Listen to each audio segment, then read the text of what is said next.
Улсын их хурлын дарга эрхэм гишүүдээ Монгол Улсын засгийн газраас 2026 оны 5 сарын 15-ны өдөр Улсын их хурл өргөн мэдүүлсэн Монгол Улсад агаарын тээврийн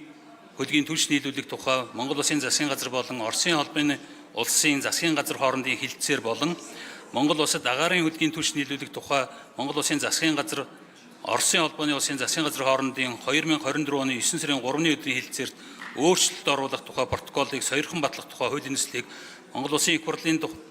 чуулганы хуралдааны дэгийн тухай хуулийн 78 дугаар зүйлд заасны дагуу аюулгүй байдал гадаад бодлогын байнгын хорооны 2026 оны 5 сарын 27-ны өдрийн хуралдаанаар хилцлээ.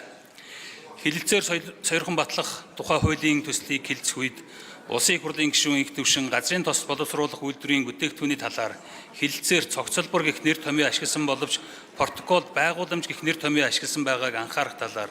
Улсын их хурлын гишүүн Жангабел зах зээлийн болон биржийн аль үнэ ханшаар агаарын хөдгийн түлшийн үнийг тооцох, агаарын түлшнээс бусад өөр төрлийн газрын тосны бүтээгдэхүүний асуудлаар гэрээ хилцээр байгаа эсэх Улсын их хурлын гишүүн Болормаа хилцээрийн төслийг дэмжиж байгаагаа илэрхийлээд дундын зуучлагчгүйгээр хамтарсан төрийн өмчт компани байгуулах талаар төсөлд сав байгууламжийн асуудал туссан эсэх талаар Улсын их хурлын гишүүн Гамбат энэ төрлийн гэрээ хилцээр заавал хийх шаардлагатай эсэх талаар бусад улсын сайн жишгийг судлах түлш хадгалах сав байгууламжийн асуудлаар бүгд найрамдах Казахстан улсаас түлш авах боломжтой эсэх Улсын их хурлын гишүүн Гантөмөр хилцээрийн нэр томьёо алдаатай байдлыг засаж нэгмөр болох өмчлөх асуудал тусгагдсан эсэх Улсын их хурлын гишүүн Бомочир нэг их усрөөс түлш авахаас гадна олон их усрөөс авах асуудлыг судалсан эсэх онгоцны билетийн үнд өөрчлөлт орох эсэх талаар асуулт асууж хариулт авсан болно. Улсын их хурлын гишүүн Эрдэнэ бүрэн байнгын хорооны хуралдааныг хаалттай явуулах гормын санал гаргасан бөгөөд уг саналаар санал хураалт явуулахад байнгын хорооны хуралдаанд оролцсон гишүүдийн олонх нь дэмжээгүй болно.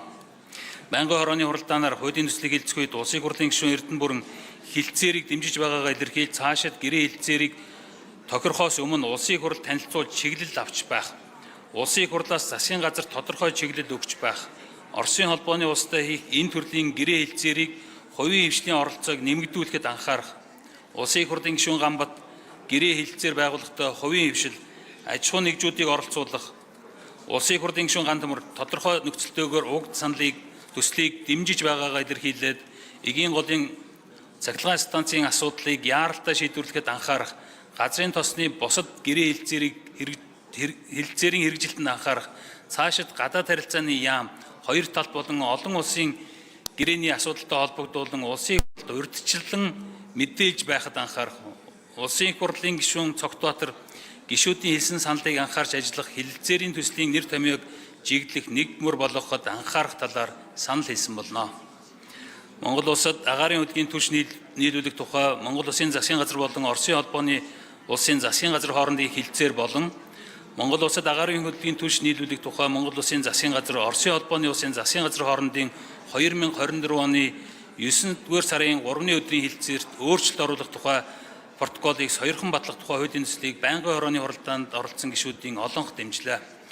Улсын их хурлын эрхэм гишүүдээ хилцээр сойрхон батлах тухай хуулийн төслийг хилцсэн талаарх аюулгүй байдал гадаад бодлогын байнгын хорооны санал дүгнэлтийг хилцсэн хуулийн төслийг эцлэн баталж өгөхийг та бүхнээс хүсье. Анхаарал хандуулсанд баярлалаа.